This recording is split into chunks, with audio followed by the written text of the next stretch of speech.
sorry I don't speak Czech. My name's Scott Blakey, Shanti Baba. I'm the owner of Mr. Nice Seed Bank and co-owner of CBD Crew. These are my CBD angels, Liz and Lena, and together with about maybe 100 other people, we form CBD Crew. When I say 100 other people, it's all the other companies that we're producing CBD-enriched seeds for in the last few years. Today I wanted to talk a little bit about living and working as a grower and a breeder in Europe. And since I received a 502 license in Washington State, the same sort of living as a breeder and a grower in America, and comparing the two at the moment because there's an incredible difference. And then I would definitely like to discuss what we've been doing with CBD Crew in the last year since we spoke last, because we've come up with some very wonderful new varieties, and we're working exclusively with a few new companies as well. So, and then I'll be ready to take some questions at the end. So basically, we have the companies registered in Europe, and we've been working here for the last 25 years, in Holland, in Spain, and all around. And we've only been working 1 year since last August in Washington State.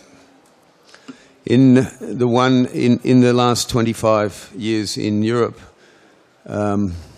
nothing has actually changed. We're still illegally growing our base product, which is a mind-blowing thing. There's no licenses being given. Every seed company that you see in Europe is basically breaking the law because they're growing flowers to make seeds.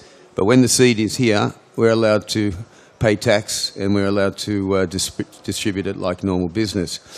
It's the biggest paradox in my life, and it hasn't stopped me from doing what I do, but it's an amazing non-legislative point that governments haven't tackled, especially considering agriculture like tomatoes or cucumbers need licensed growers, need to be controlled, have contamination tests before they go onto the market. We're talking about medical marijuana like everybody thinks it's legal, yet everything that we do is based on one illegal step, and that's growing a flower. So in the last 25 years, I moved the company from basically from Holland, which has got worse and worse and worse, to Spain, which is actually allowing people to consume products themselves, and allows a lot of clubs to exist where a members-only club where you can actually enter and take medicaments and have higher THC levels that you can when you go on the street, basically. So basically, we've been allowed to produce, breed, make seeds for other companies if we didn't get caught in Europe. And to this day, everybody who's making seeds actually is in the same situation. The whole basic foundation of this industry, with all the seed companies you see everywhere, are not allowed to produce flowers, not allowed to produce seeds because they're grown from flowers, but everything from that point onwards in the clubs in Spain or in the coffee shops in Holland is allowed to be sold and tax paid on.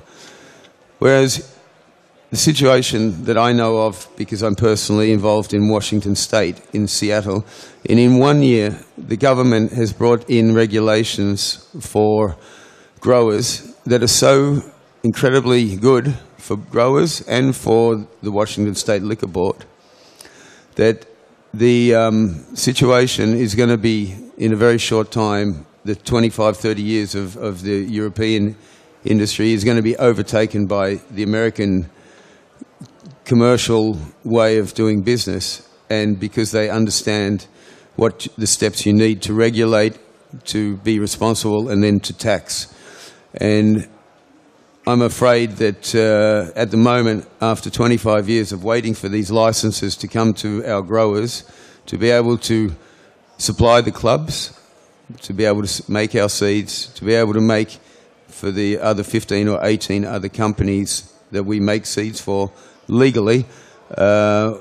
You know, we still don't have any licenses. We have no one talking to us about that. We have no department that's been responsible.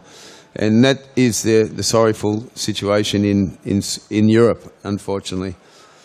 However, because the club exists at the moment in the model of the club and the members-only club exists, we're allowed to do a lot of research. We're allowed to basically work on one patient at a time. People come to the clubs from all over Europe, and they're able to pick up pills where we have basically 0.6 milligrams of THC and 0.6 milligrams of CBD.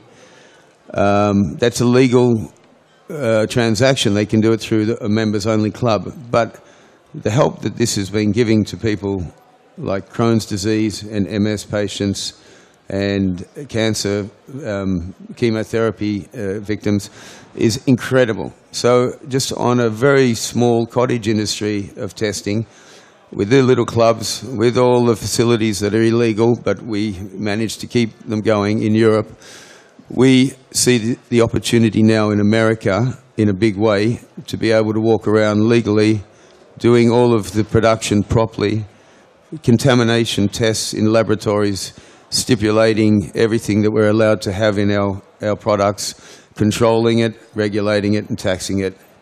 It's a no-brainer for me after 30 years in this industry to have had all sides. I would never give up anything in Europe, but the thing is that Europe hasn't evolved at the moment as fast as the other side of the pond.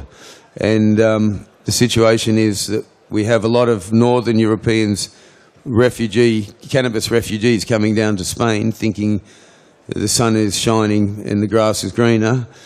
Yet that's probably going to be the worst thing that happens because they're bottlenecking in Spain now and there's clubs opening up everywhere. We have, you know, several hundred clubs in Barcelona now. I don't know, 300 or 400 clubs in Barcelona alone. I don't know if anyone's been in Holland lately, but it's getting more and more difficult to buy seeds, to buy decent quality controlled marijuana at a decent price. So slowly the situation's not getting better in Europe, unfortunately. And until one government takes the initiative to make some licenses for cannabis growers so clubs can be fueled properly, where they have to go to laboratories to be tested so medical patients know what they're taking and ingesting, things are not going to change very quickly in Europe, unfortunately. The motivation why CBD Crew exists is basically we wanted to give the opportunity to sick people to gain a genetic where they can put it in, grow it, and they can make their own extraction at home. We've been very successful with this in the last several years already, since we began. And now we've been developing auto-flowering strains, more regular CBD-enriched strains, and we've come to some highlights, which I'll explain in a little bit. But again, we have to be very careful. You know, we have now more than 100 mother plants. 45 of them come from 15 different companies. Simon has given us Chronic. Derry's given us 2 or 3 of his varieties. Dinner Femme. So we're we're like a mother company of responsible and trustworthy genetics at this moment in time. And the biggest thing that I feel hardly done by after so many years of doing this job is the fact that I still have 6 or 7 different mother rooms all over Europe in case something happens. Because, you know, I'm an unsuccessful grower because I got caught one time in Switzerland and had a little bit of time to think about it in a Swiss hotel. And unfortunately, after then, it made it even more difficult for me to enter rooms and do my job. So I had to recruit another infrastructure, and we've continued to do it. I'm not going to stop, and all the people involved in our companies aren't going to stop either. the proof's in the pudding. We're still here, you know, and we now have even more companies lining up and more facilities lining up than ever before. So basically I just wanted to explain a few things about America, because in the last short period of time, with the advent of laboratories helping us in our work now, Canna Foundation in Valencia and the workshop over in Washington State and California have been the two major companies that have really catalyzed and increased the work rate of how we do genetic breeding. Thanks to both those companies, because they both support CBD Crew in a big way. And basically, again, one of the main principles behind CBD Crew was to make things available to sick people who can't wait. That's one of the reasons why we did a lot of feminized versions. That's a lot of reason why we do the auto-flowering versions of CBD enrichment. So the laboratories changed the field for normal growers in a very, very quick manner. Now everything is in this Bible on the desk, is pretty much every variety that we've tested, every seed that we've tested, every mother and father we've tested, to prove every step of the way at CBD Crew has been a scientific step. And unlike Mr. Nice, which is more like my opinion, or Jaime as resin seed, it's his opinion. Slowly we're creeping in with all the companies that we make seed for, and we make them have a standard protocol. The protocol is basically this. They give us their mother plant. We do 2 or 3 different sort of generational combinations.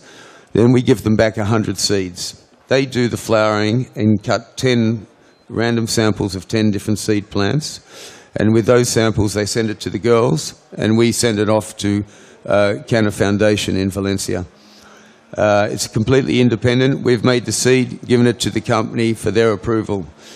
The only thing that we maintain is that they must be over 4% CBD and 4% THC. That's the minimum requirement for a medical strain. We defined this in 2009, so 5 or 6 years ago. And since then, everything's worked perfectly on that. So after we get the results back, basically we go to the company, and then we sit down, and so far we haven't missed. Everything's worked. This year we've worked with THC's sage plant, and now they have CBD sage and CBD La Sage, all in the 9 and 10% CBD and THC. Excellent plants, by the way. Chronic from Serious Seeds also is a new variety which has been successfully enriched in CBD. So there, and then there's Humboldt Seed Organization that we're working on 2 of their varieties. Plus we're also working with JJ on advanced hydroponic varieties, which maybe one day will surface. Now in the Washington State, in 1 year, since August last year, I've been able to say that after 25, 30 years in this business, I'm blown away by the standard of regulation, the standard of control, and the responsible action taken by the Washington State Liquor Board in issuing licenses. They put up for tender the minimum requirements, and we had to pass a lot of screening tests and everything. And you had a choice of 3 different licensing. One was retail, one was production, and one was processing. With the processing and the production is where I came into it, because that's the field. We won a 30,000 square feet, which is roughly about 2,200 square meter allowance. They don't stipulate how many plants, they don't stipulate when you grow, they don't stipulate anything except the amount of space that you grow in, right? So immediately for me, it was very, very easy to understand. We put up a serious amount of greenhouse here and we get going, because basically we can produce 6 times a year in a greenhouse with a darkening system on that size, nearly a ton every crop. So it's about 6 tons. 6,000 kilos is allowed to be produced with a license that would cost us $1,500 a year. And we have cameras inside the property at 24/7. The Washington State Liquor Board is watching us, is in every room. There's cameras everywhere, basically just controlling that everybody has a name tag, everybody has a registration. Plants have a barcode. Every single plant has a barcode. I mean, when we cut the plant, we have to do the barcode wet, hang it, it's on the camera. When it's dry, again the weight, and the Washington State Liquor Board, they know the amount of stock we have already before we even clean it.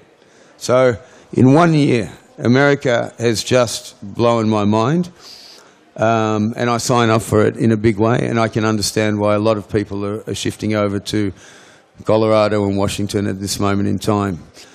If nothing changes in the European way of doing things, especially for base product production, you know, it's like making tobacco and not having a license for it, and then packaging it and saying it's fine. There's no sense. After 30 years of this business, I can't explain Europe anymore, you know. And we have an office in Barcelona. We're still doing our job. Black, grey, white. I don't know how to explain it. And over in America, we're completely white, squeaky clean, wearing white jackets, and you know, have a set of regulations, child-proof barriers, name tagging. I mean, it's just incredible. I'm impressed with America at the moment. I'm impressed with Washington State. So, of course, at the moment, the facility is in full action. I have a crew there, which are basically now the research and development from Spain has been taken over in seed form to America to be grown, to be tested, because we can do a lot faster, a lot better breeding, having a facility where you can do 8,000 plants at a time, legally, you know. So, you know, I'm just cropping at the moment, even though it doesn't look like it, but in America we are having a crop. We're in the middle of building the greenhouse. I've managed to put up a few hoop houses and 5,000 plants. So you know, that was allowed by the Washington State Liquor Board. They also don't allow us to sell 1 gram of product. We have to make an application to them when we want to distribute flowers to different 502 licensed shops, but they have to come and check everything before they give the seal of approval, and we can take it out, which that's a protocol they set before you got the license, so we signed up for that. So you can see that it's quite amazing. I mean, grey on one side of the pond and white on the other side is very confusing for me to even be in Europe still, unfortunately, but all the companies are based here, so and all the research is very hard to just take the research and development stuff over. So actually, I'm just pissed off with Europe that it's taking so long for them to wake up to the fact that the industry, which you see here is huge, is based on one very big grey element, that no flowers are allowed to be produced. It's pretty amazing now.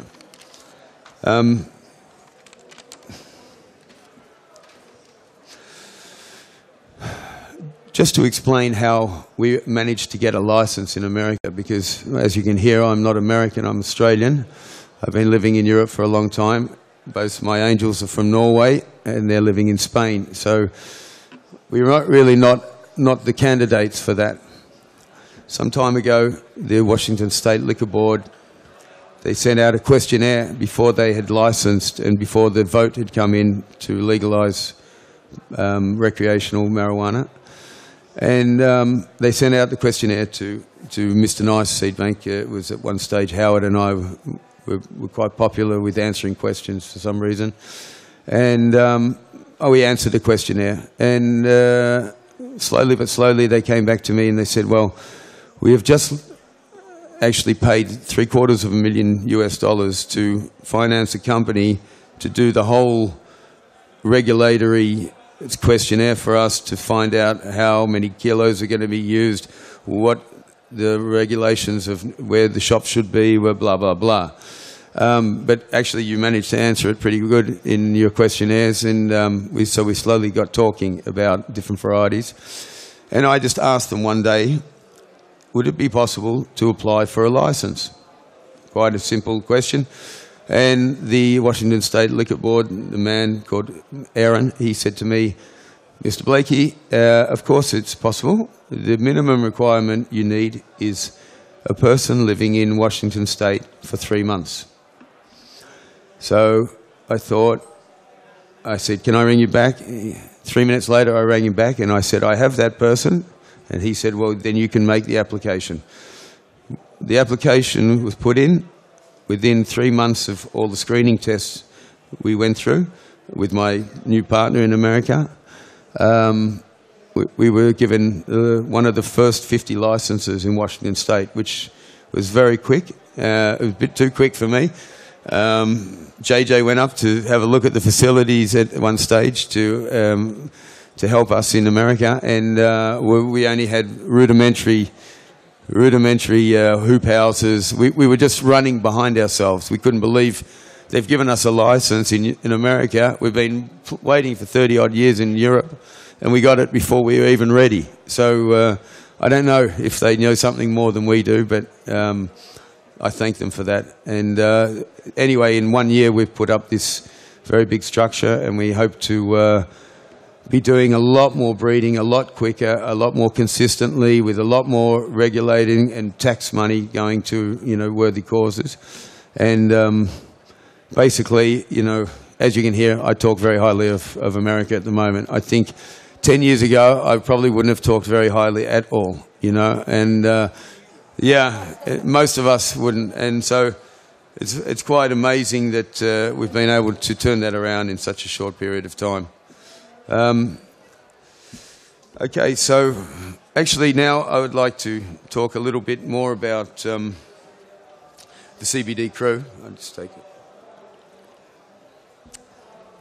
The CBD Crew in 2015, 2014, the latter half of that year, and 2015 has been a very, very busy year for us, very successful year for us. I think maybe we have a slide of some of the... We're sliding, okay. We're now, our CBD Crew family is rising quite dramatically, even though that wasn't really a plan.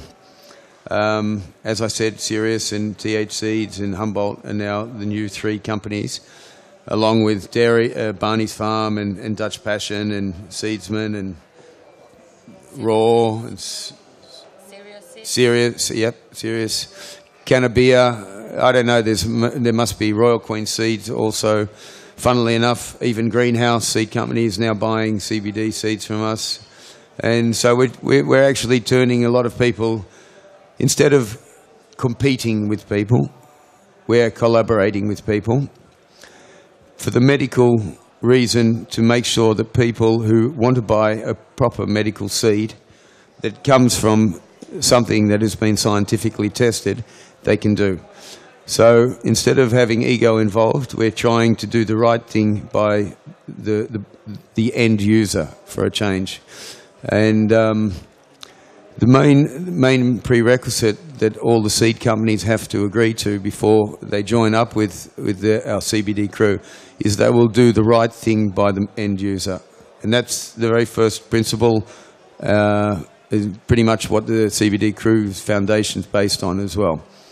So I'm very proud that a lot of these companies, no matter what past or future we have together, at least for the 1 or 2 or the 4 varieties that we supply for those companies, under their names, they can change their name how they want. They usually have the same description. Yeah, the same description. They have all the etiquette from Canna Foundation, the same as ours. Everything can be controlled. If anyone ever wants to know any information, they contact info@cbdcrew.org. And we verify all of those seeds that have been sold by various companies, whether we've made them or whether they're bogus or whatever. To date, in the world, I think we've been leading the way with the CBD genetic breeding. We do prove every step of what we do, and other companies are still yet to show us that what they're claiming is to be true. So my advice to anybody who is a potential buyer of seed is just to ask any company, if they're saying what they're saying, to make sure that they show you basic proof, pretty much that would look like a standard test that comes like that from Cannafest Foundation. It costs 58 to 70 euros to do. It's not very difficult. Every company is allowed to approach a laboratory nowadays. And basically, that keeps everybody honest. So, they can test why. and yes, of course. And if any growers are interested to test their own individual strains they're working on, or any CBD varieties that they've been growing of ours, they can also send samples to the office in Barcelona, and we can do it on behalf of them. We have to pay a small amount of money, but we get that facility. And a lot of people online, on the Facebook, on the Twitter accounts, all of the social media, which the girls run very well, by the way. I have nothing whatsoever to do with that. And basically, I just read a lot of the comments, and I'd really like to share with you a couple of testimonies we do have on our website at different times. But maybe Liz could read you one or two of those things, or Lena. Yeah, Liz, probably, if you want to find it. So I have a little break for a second. Yeah, you can follow it here, but you maybe want to...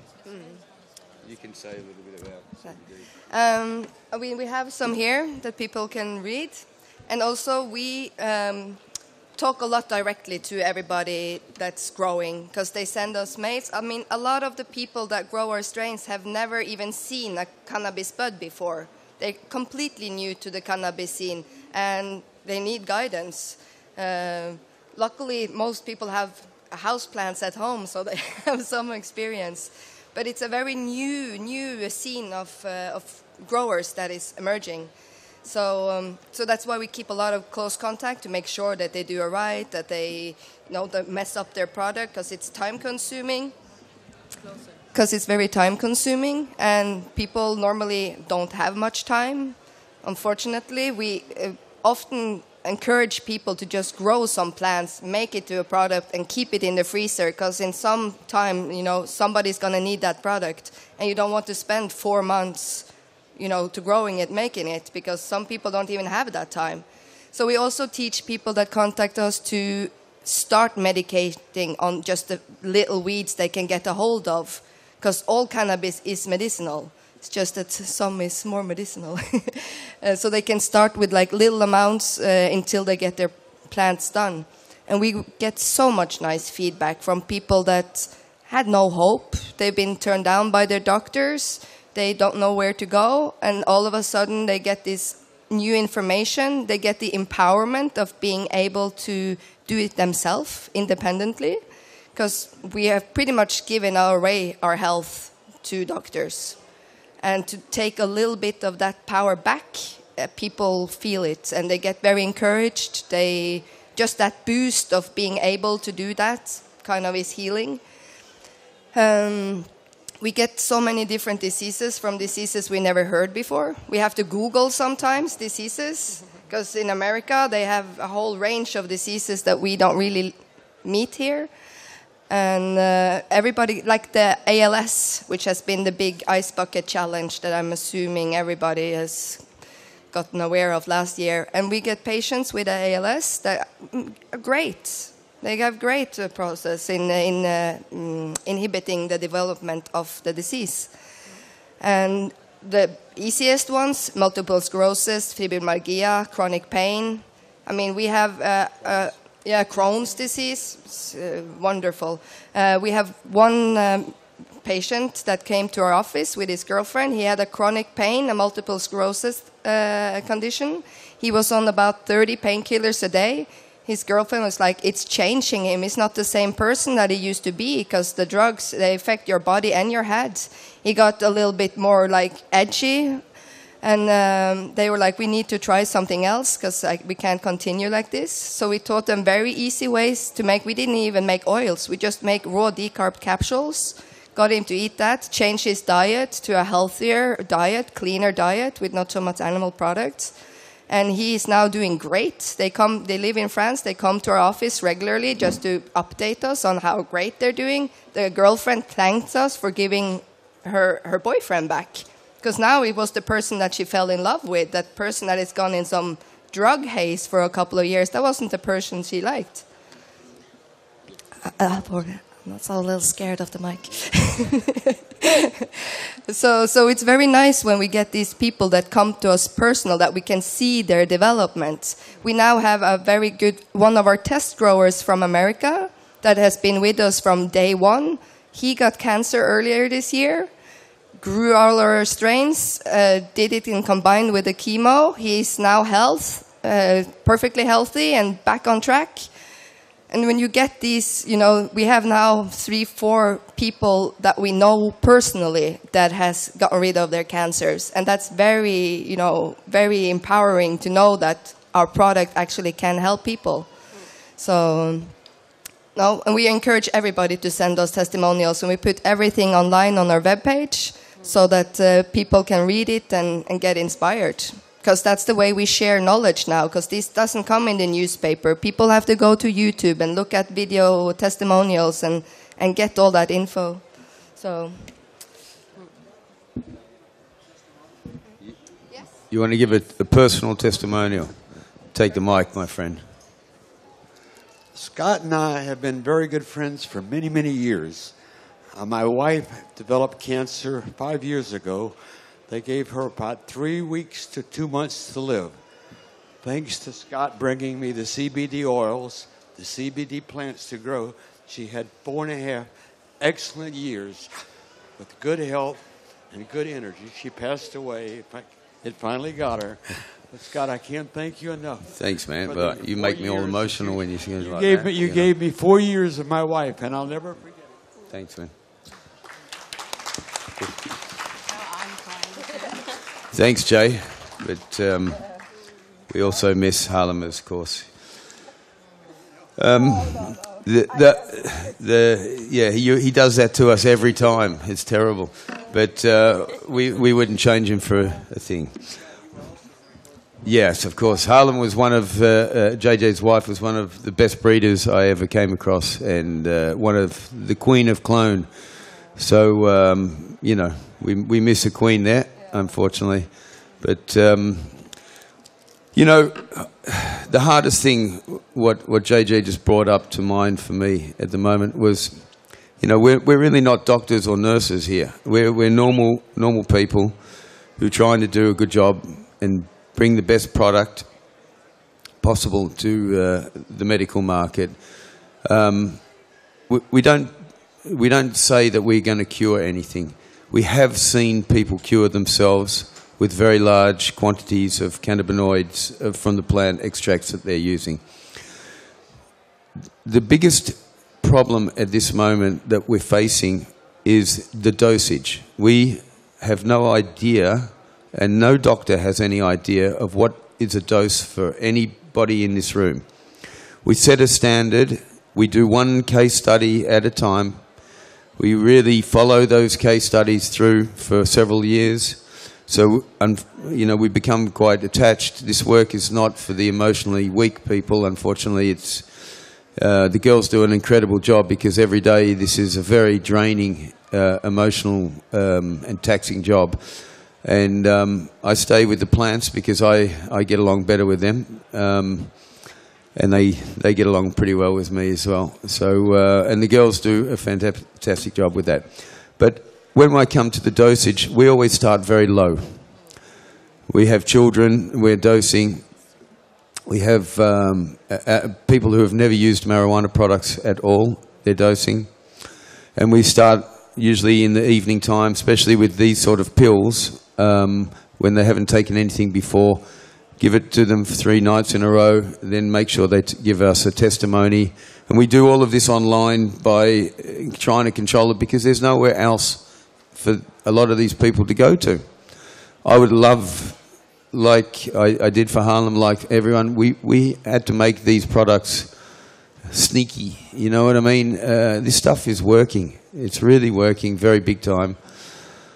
We've been here for some decades already, you know, yelling out our story, and I would love someone to finally hear and help.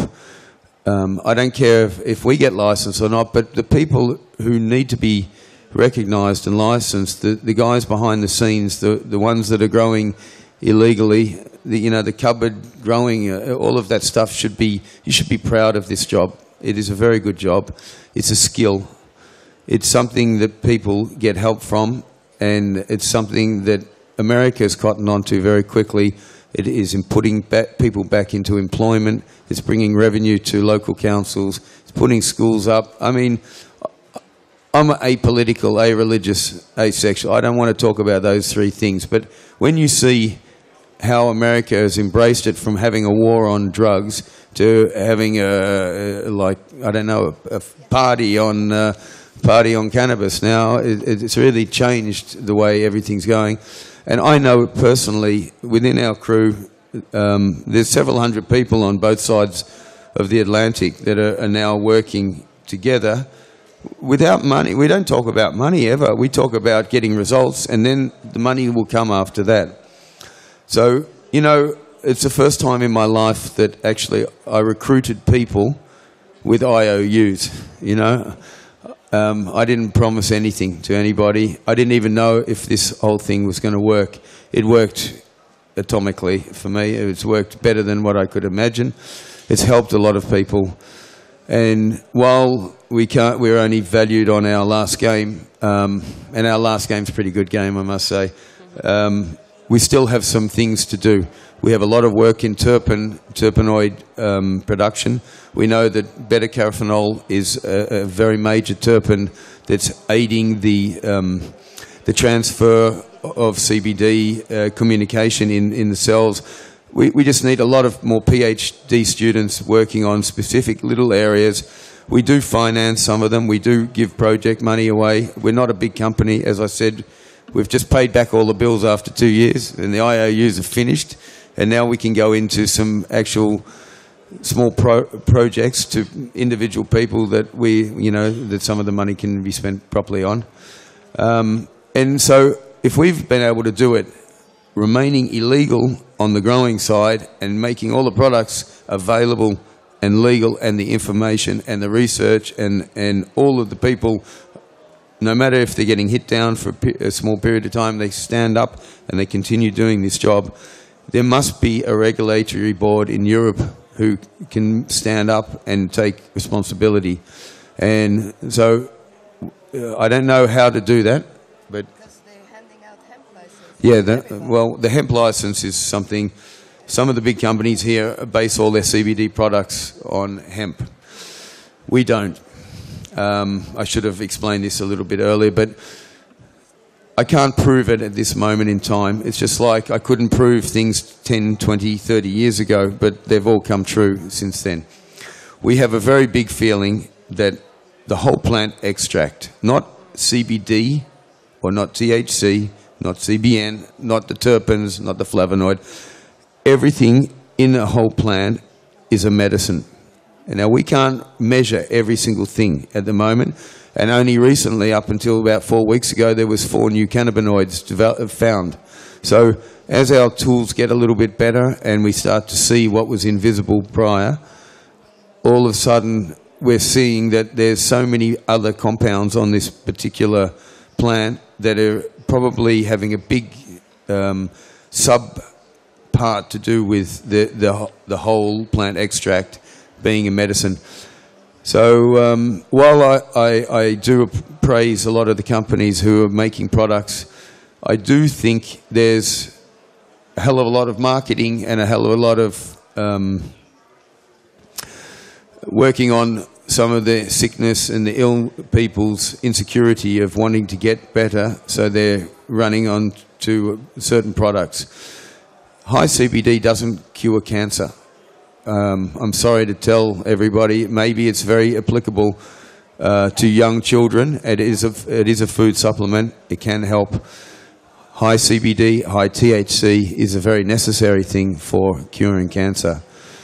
Especially anything to do with the head in the tumor area, you really need those limit.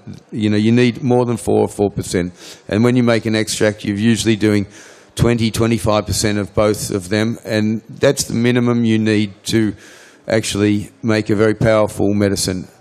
And you can do that at home, growing 1 or 2 plants. You know, the CBD shark has been absolutely amazing for a lot of people, and yeah, and Bud Buddies, exactly, from Jeff Ditchfield's company in England. He works with Dr. Guzman in Madrid. All of our products are being used in Uruguay, in Chile, in the government facilities at the moment. I'm not meant to talk about that, but I just did.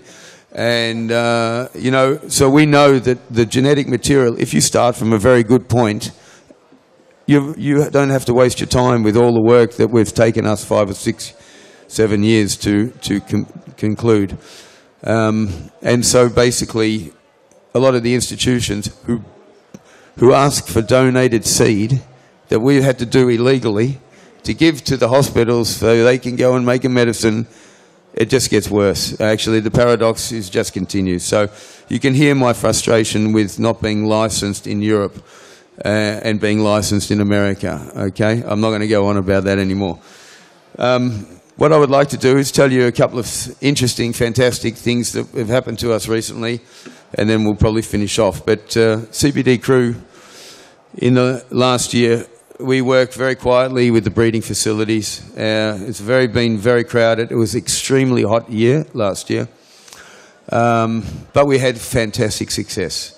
We've been able to bring out 3 new feminized versions, CBD. The first ones. We have 3 American versions. They're not yet ready in Europe. CBD OG Kush, CBD Lily, and CBD Girl Scout Cookie. All 3 of those have come on the American market and sold out very quickly, especially this Girl Scout Cookie thing, which is a very strange name for me, but, you know, they seem to manage. So they'll be coming on our new catalogue for CBD Crew.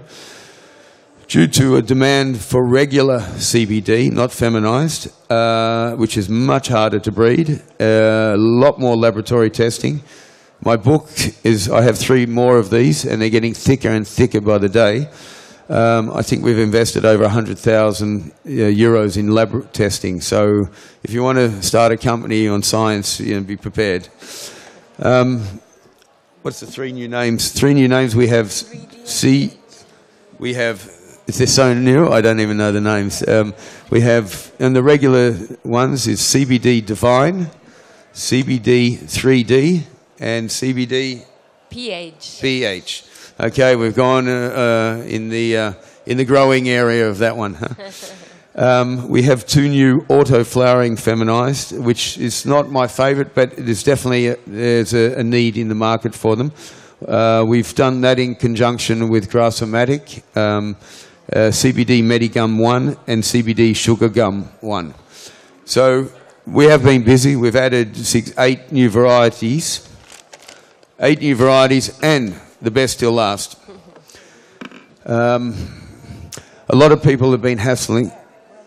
Yes, it is a world premiere, actually. This is makes my hair stand up even when I talk about it, but I'm allowed to talk about this one. For the last 5 years, we've been trying to come up with a strain that is going to be like a hemp variety derived from recreational terpenoid plants, okay? So basically, instead of hemp being the CBD pure and coming in with very low percentages, we came from the recreational Mr. Nice and resin seed market, and we combined it slowly with all the testing, and now we've come up with a new strain, which I'm happy to call Therapy, because it's basically going to be under 0.5% THC, and it's going to be between 6 and 10% CBD in seed form. Now, most people get very confused about this seed form or plant form. ACDC, Charlotte's Web, all of those are not in seed form. They are in plant form. They have been selected from, I don't know where, but if they can't be produced in seed form, the people who have got them don't know where they came from. That's my basic understanding. If you know where they came from, you can replicate them again. So we've done a lot of back breeding, forward breeding, side breeding to come up with this therapy strain. And I think by December we will have this out on the market. It will be a world first seed.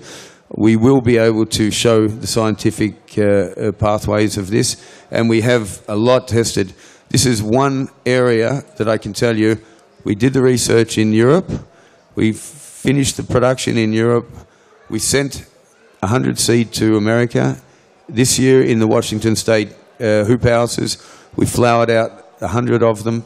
We took 10 random tests, seed plants, tested them, they all came under 0.35% THC and over 6% CBD.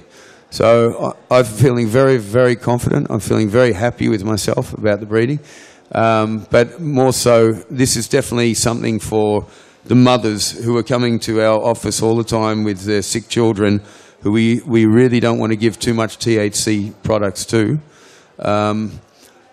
But they will be able to take this home now with the terpene, the flavonoid, all the invisible things that we need that we can't prove at the moment, plus the high CBD level, means that this will be therapeutic. This will be a wonderful strain.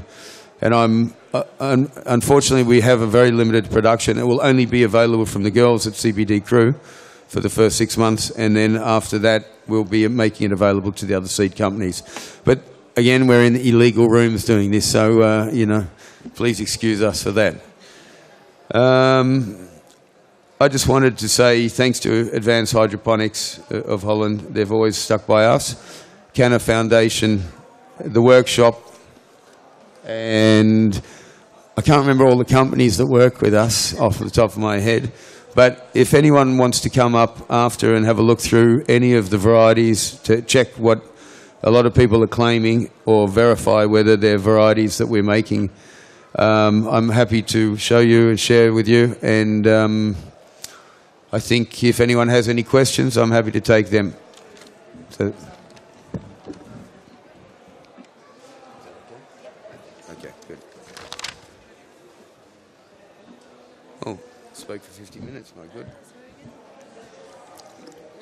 Didn't read any of my notes. Always happens. Yes, no problem. Yeah, what number? Give us your number.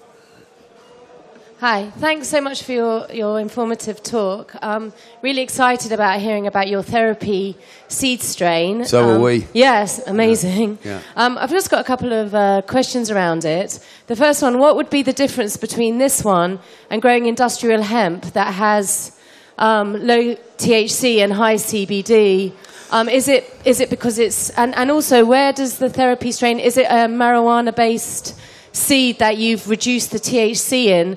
And is that what makes the difference? So actually, if you wanted to make medicinal CBD, it would have to be via a THC-strained cannabis rather than an industrial hemp-based strain. Well, I'll repeat what I just said about the therapy. Basically, we derive all of our varieties from recreational, strong THC marijuana. The reason we do that, and we reduce the THC, like you say, over a series of steps of breeding.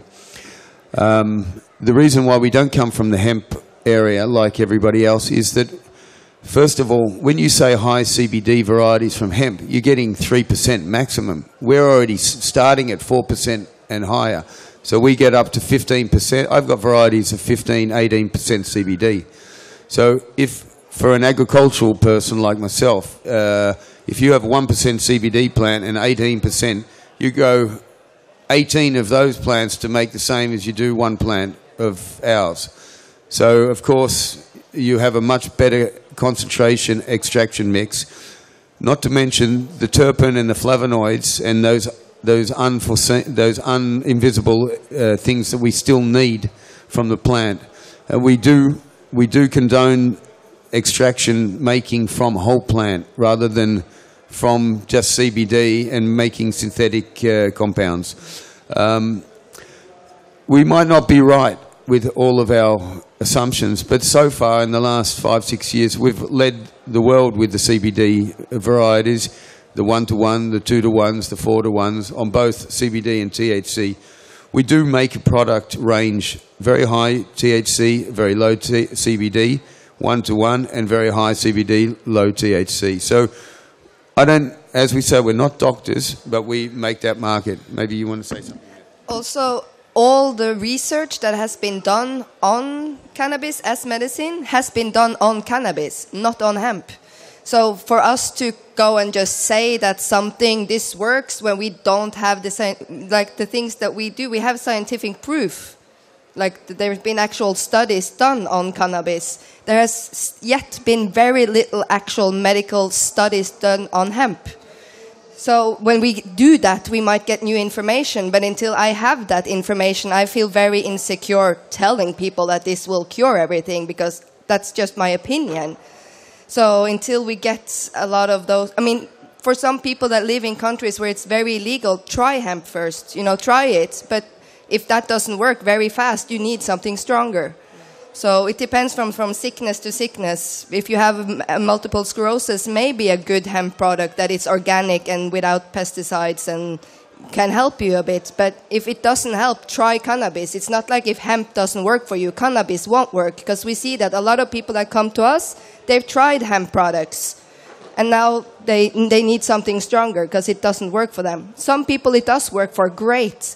But if it doesn't have the effect that you want, and especially when it comes to cancer, I would put my cards on. How about using like CBD hemp from industrial as a preventative? So turning people on to the idea of it as a medicine that's legal, and then from that moving on to like the THC. And just one other question quickly.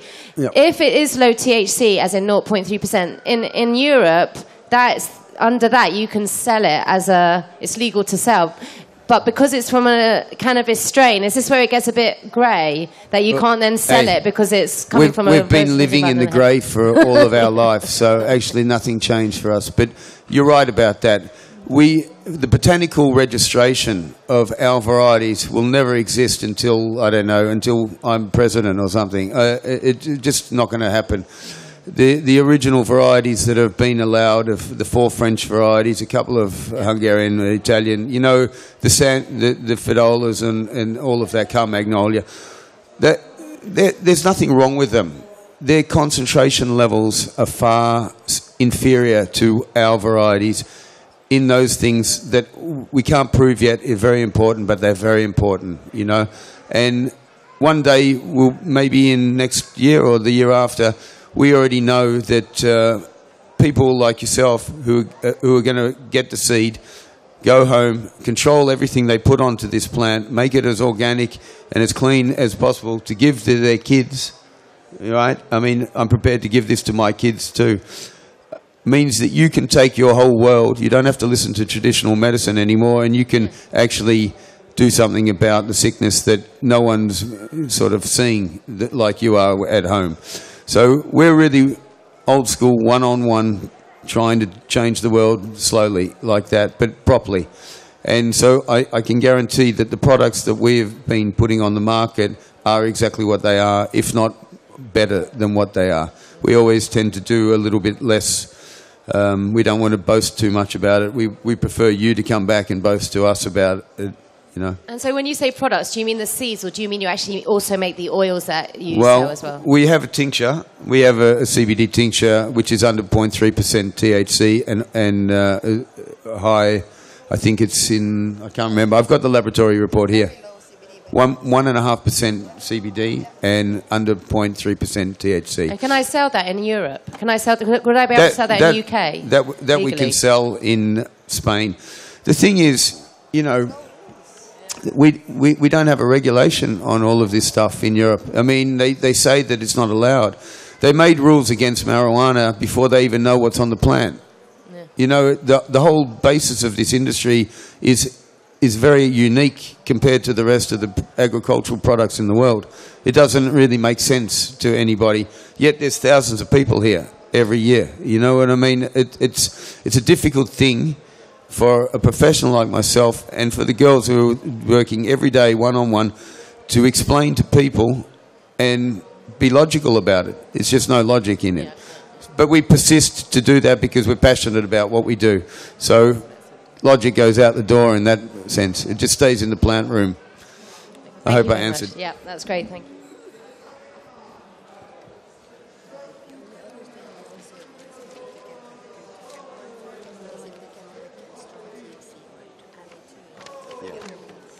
That's also. Thank you. I'm a bit nervous. Sorry for my English. I'm from Poland. I live in England for about 12 years.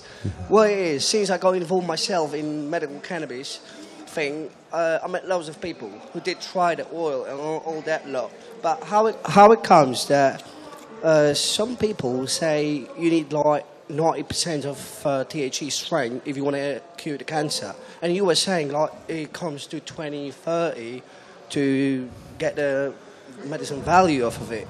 So what is that true? Is 90% possible to achieve from a plant? I understand you're right. You're asking the reason when you grow a CBD plant, a CBD. No. Basically, any plant of cannabis. Yeah.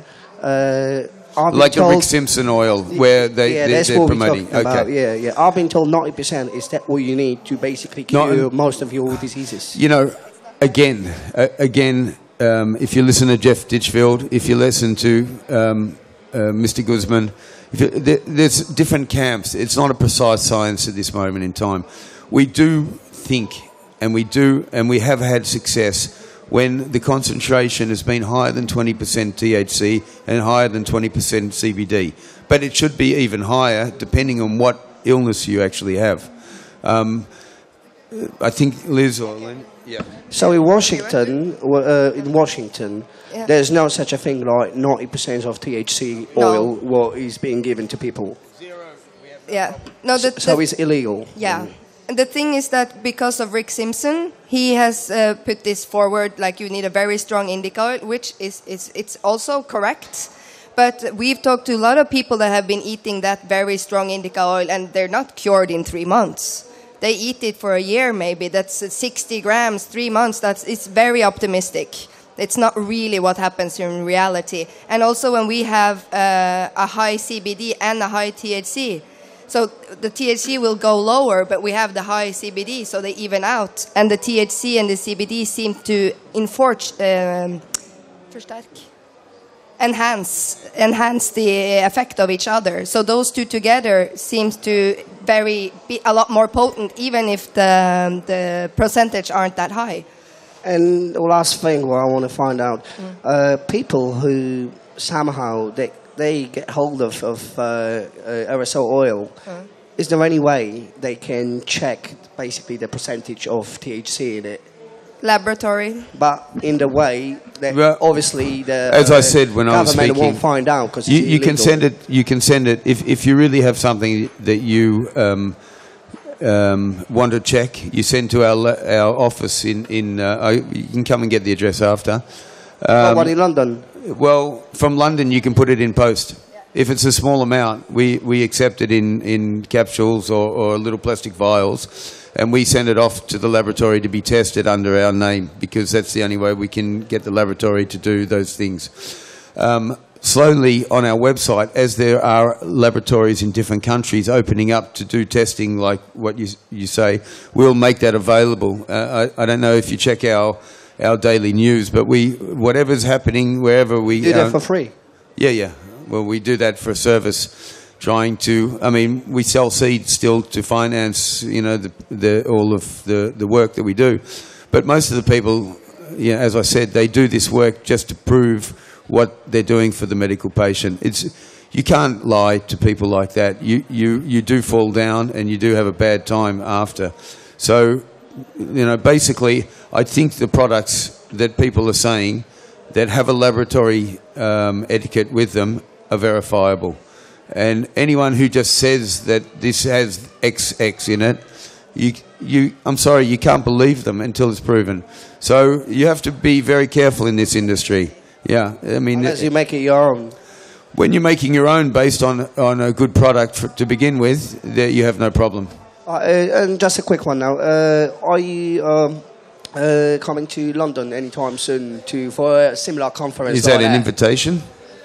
It's not an invitation. I just got so many people who would like to find out more things we would like about to it, do but there's no. I never heard about conference. Next year we're going to try to do the English show. Thank you, anyway. Yeah, you're welcome. We'll try to be in Coventry or St. Petersburg or wherever it is. Petersburg, sorry. St. Petersburg. No. Sorry. But yeah, I mean, Howard's my partner. He's been a bit sick. He sends his best regards to everybody, but he definitely would come to an English show next year, and we would be there to try to save the world. Yeah. Any other questions, or are we? One there. Yes, I have two quick questions. You've mentioned about marijuana clubs in Spain. What are the requirements to join one? Do you have to live in Spain to join, or do you have some disease? Or? Basically, you have to live in Spain, but there's some clubs that take tourists as well. So either you come to us and talk to us at our office, and we help you to come to an association that often have CBD strains. Yeah, so you have a VAL system. You need to have a member already to invite you to become a member in that association. But I know that there are many that are a little bit loose on the rules. Unfortunately, it's not so many associations that has CBD, definitely not products. So it's best to come to us and ask us, and we'll help you somehow. If you have medical papers, it's easier for us to convince people that you're here for a medical reason and get the products you want. Okay, thanks. Okay, I think we have to end it there because the next talk's coming on. Thank you very much for your attention. Thank you.